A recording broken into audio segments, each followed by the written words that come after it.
Hi everybody, it's Lori here today to talk about some new releases and some popular titles at my library that took me a little while to get my hands on.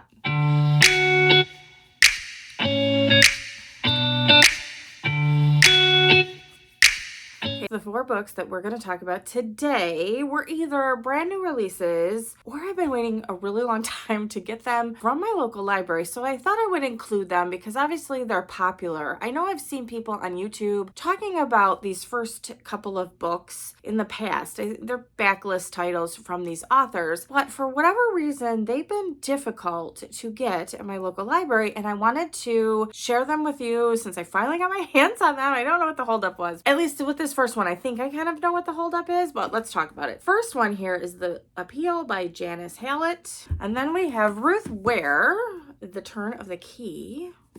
And then a couple of new titles. Abby Jimenez, Yours Truly. And this vibrant color, I had to get it, but I also really like this author. This is wild. Swamp Story by Dave Barry. So let's jump into the first couple that were hard to get at my library for whatever reason. Ruth Ware seems to be very popular in my area. I've noticed that in the past. I had a vlog that I was trying to read titles with numbers somewhere in the title, and I had a Ruth Ware book. I just could not get my hands on it. It was crazy. It took forever for me to finally get that title, and I think I postponed it to a different vlog because it just took so long. It wasn't going to fit there. So for whatever reason, Ruth Ware seems to be popular in my area, which I guess is a good sign. I think a lot of people really like her books. So let's talk about her book first. This was, I set it down in front of me and the sunshine coming in the windows just like blinded me. It's kind of funny because it's this like shiny silver cover. Anyway, so this is The Turn of the Key. This is the first book that I have tried by Ruth Ware and won't be the last. We have the story of Rowan Kane, who is a nanny who gets hired at a remote, beautiful location that is a smart home for 4 children. So there's 3 younger children and 1 teenager who is off to school during the week, stays away at this boarding school, and then comes home on the weekends. She definitely has her hands full with with this family.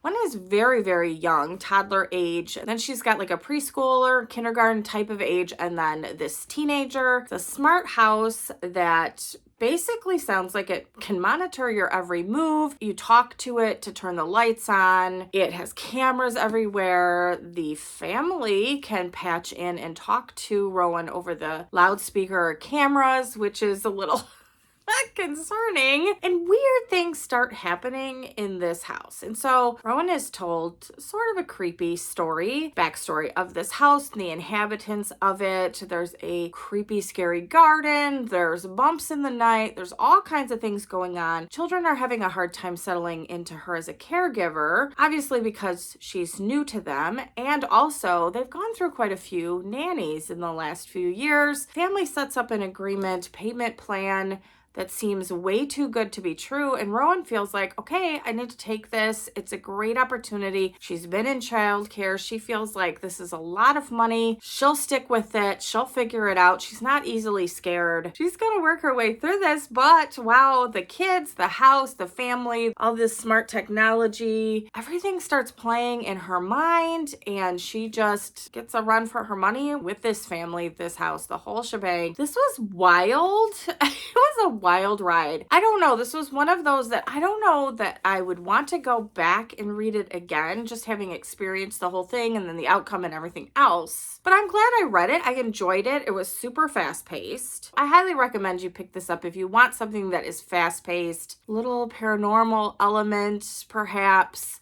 smart home technology. If that kind of creeps you out, this might be right up your alley. I'm giving this a 4-star and definitely will be picking up more books by Ruth Ware. Okay, the second book that has been really difficult to get from my local library was The Appeal by Janice Hallett. I think the reason is that it just was recently published, or her books are just recently starting to get published here in the United States. She's a UK author, and so at first I only found this title from her. And there's a couple of other titles that she has in her backlist that I had wanted to give a try. This wasn't my first choice, I will say. I think the Twyford Code was one that I thought sounded more interesting. The premise from that one sounded more interesting, but since this was the only one that was listed at the time, which has since changed, interestingly enough, I decided to pick this up and give it a try. I know people have really enjoyed it. It's definitely different. So I think we're calling this mixed media, correct? It is mainly written in email format, which is kind of funny. So you're following emails back and forth to the different various players,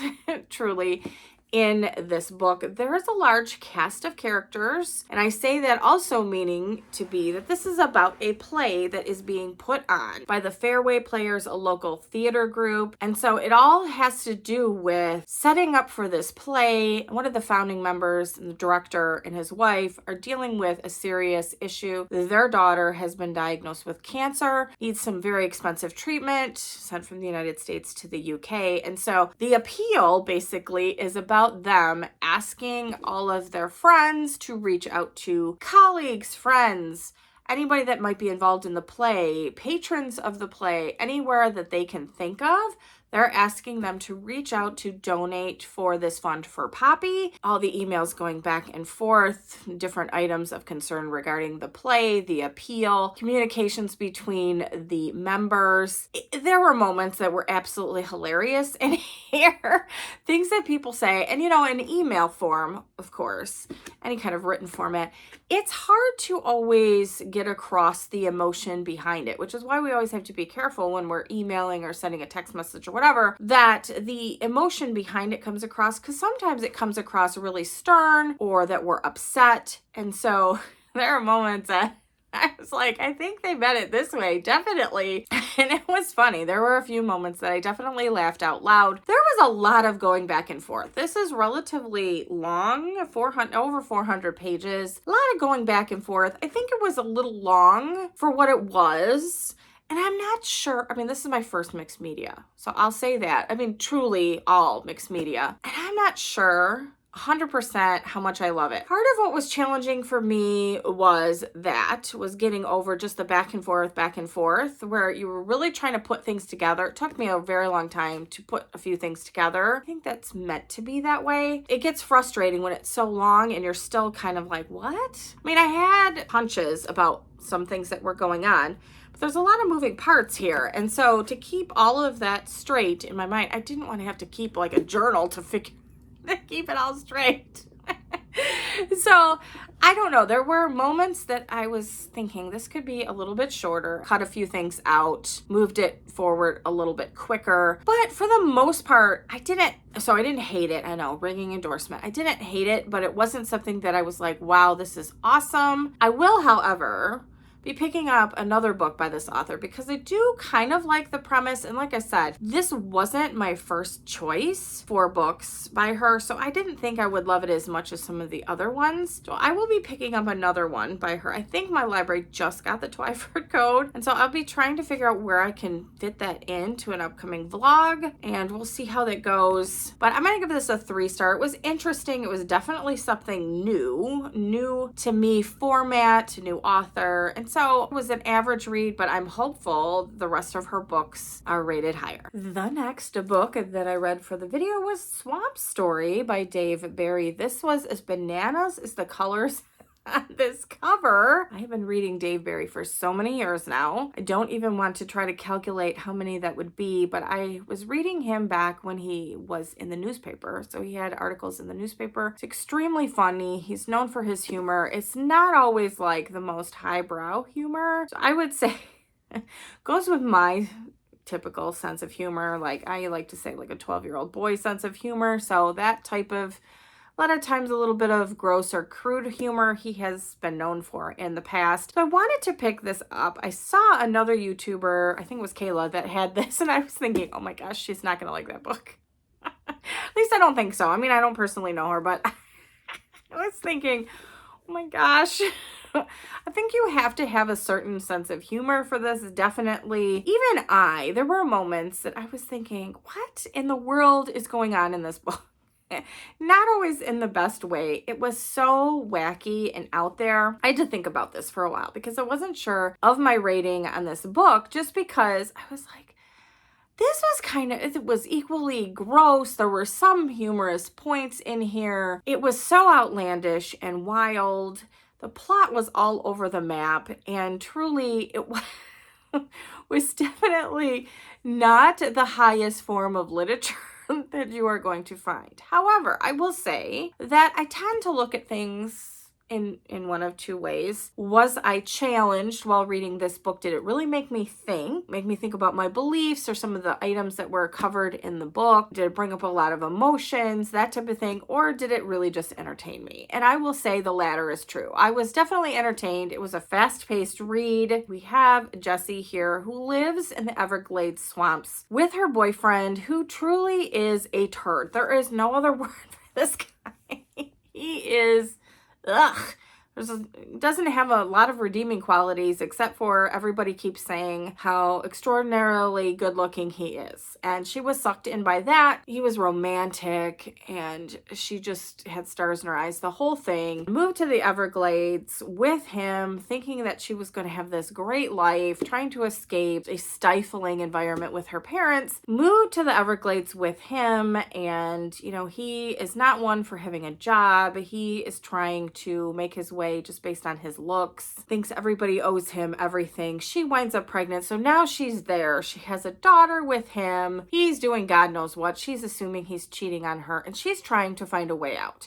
She doesn't want to go back to her parents. She's gone to them before and doesn't want to resort to doing that again. So she's really trying to find a way out to make a better life for her and her daughter. In the midst of this, she goes for long walks with her daughter in the swamp and stumbles across a gold bar. And she's thinking, oh my gosh, what do I do with this? I need to find a way to get my hands on, because there's more. She needs to figure out how she can get her hands on these because they're heavy. Of course, keep her boyfriend, Slater, what a name, out of her stash of gold that she's found to use it, so that she can use it to restart her life with her daughter, move away from him and just start over. Meanwhile, there's other people that are looking for this gold, and her boyfriend Slater is involved in some scheme to come up with a reality show in the Everglades. It's just mayhem. There's all these groups of people that are converging on the Everglades at the same time. It is wild. This was absolutely ridiculous. Now, who do I recommend this for? I would say who is it? Carl. I'll put his name up here. Carl. I don't know how to say his last name, but they are friends. Dave Barry and him are definitely friends. And there's another author that I will put up here as well. If you're a fan of his other work and a fan of these other authors, maybe you will consider picking this up. I had a good time. Would I pick up any more books by Dave Barry? I'm not sure. While I did enjoy it, I'm going to give this a 3.5, but I had such a good time with this. There was nostalgia for reading him in the past. If I'm in a reading slump, this might be a good reading slump breaker for you. Just because it's so wild. Might be a good idea for a reading slump. I don't know. We'll see.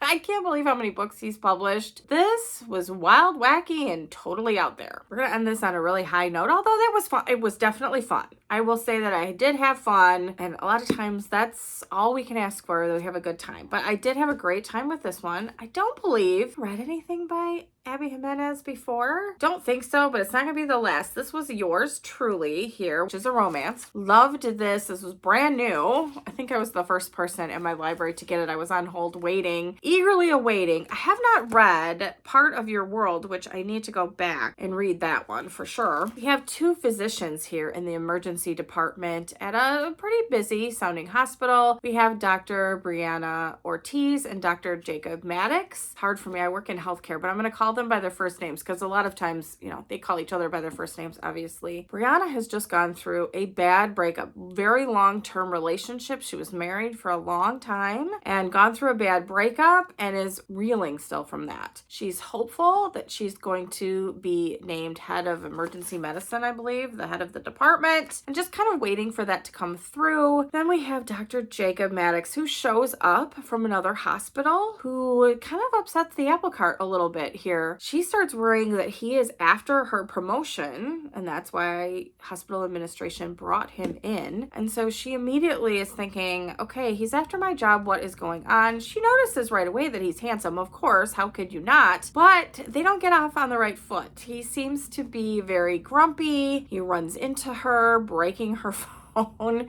doesn't apologize. The nurses all hate him. His first day, they start calling him Dr. Death because patients are dying, which happens, obviously, in an emergency room, but after a while, it becomes this thing like, oh, is he just not capable of caring for his patients? But of course, in a romance, things happen. They start bumping into each other more and more frequently. She starts to figure out why he acts the way that he does. He starts opening up with her a little bit. They have mutual friends that kind of convinces her that he's not this ogre that she seems to think that he is, and a romance ensues. I just absolutely loved this book. Dr. Jacob Maddox is the best, is like swoon-worthy character I think I've ever read about. He is just a doll. Everything about him is just perfection. Yes, he has flaws. We all do. He is dealing with those flaws as we all try to do, but he is very aware of them. He works through them on a daily basis. And the two of them together working through some things that come up in their lives and that they're both struggling with is just so cute and adorable. I say cute every time I review a romance novel. I cannot help it. This was just lovely and so heartwarming. It was funny. There were moments, the parrot in here, we have a parrot. So reading about this parrot, I had to tell my kids about some of the things that the parrot was doing, because of course he yells inappropriate words at the most terrible times. Ours does not, thankfully. I mean, he has not learned a lot of words, but thankfully, none of the words he has learned are swear words. Well, the parrot in this one is certainly learned a wide variety of words and was just cracking me up at some of the things that the bird was doing. So there's humor in here. It's warm and heartwarming. I teared up. It was so adorable and just lovely. I will be picking up a copy of this in paperback when it comes out. I don't know that I want to spend the, probably like, $28 right now and put it on my shelf, but this was so amazing. So I can see myself buying the two. We'll see. I'll read part of your world to see how you feel about that one. I can see myself buying the two of them. Put yourself on your library wait list to get this. If you like romance at all, put yourself on the library wait list. Grab this, grab it from your local bookseller, wait till it comes out on paperback, but do yourself a favor, huge favor. Put it on your TBR. I love this so much. Such a great story. I laughed, I cried, the whole thing. 5 stars, in the running for one of my top books of the year, which is amazing because they all seem to be not all. A lot of them seem to be romance titles. I'm definitely loving romance or contemporary romance this year. This was another great reading week. No, did not finish or DNFs this week, and I loved it. I mean, I had a great week. Now I will say next week. So let's talk about next week's TBR. Let me tell you what the theme is. So it is titles with a color in the title, which is great. It was easy enough to find a few titles that I thought would be good for the vlog. One of them is Jade City. So I'm going with jade being a color of green. I don't know, is it really a color? I mean, I'm going with it because I always considered jade to be a color. It's also a precious stone, jewel, whatever you want to call it, but I always considered it a color, so we're going with it. Now, it has taken me, and I did finally finish it. It took me 2 weeks to finish that book. But yeah, I was surprised at how long it took me to get through that book. But in any event, you'll see I'm working on that. I will be participating in Summerween with Gabby and Olivia Needs a Latte as well. I have books picked out. I'm so excited. I have some of them on my shelves. And then library hold that I'm really hoping, fingers crossed, comes in. So there's a book I really want to read for Summerween, and it's brand new. And I've heard a couple other people talking about it too, and I was like, oh, we're all gonna be reading the same darn book, but it just sounds so good. I thought it would be perfect to insert into that week. So that's what I'm working on upcoming for the month of July. I have other great reading plans. I've moved things around depending on what works and what library holds come in. So those are the two I'll tell you about so far, but stay tuned. Make sure you give me a like for this video if this is the kind of content that you enjoy and are looking forward to seeing in the future. If you haven't subscribed already, please do so down below, and I will see you next time. Bye, everybody.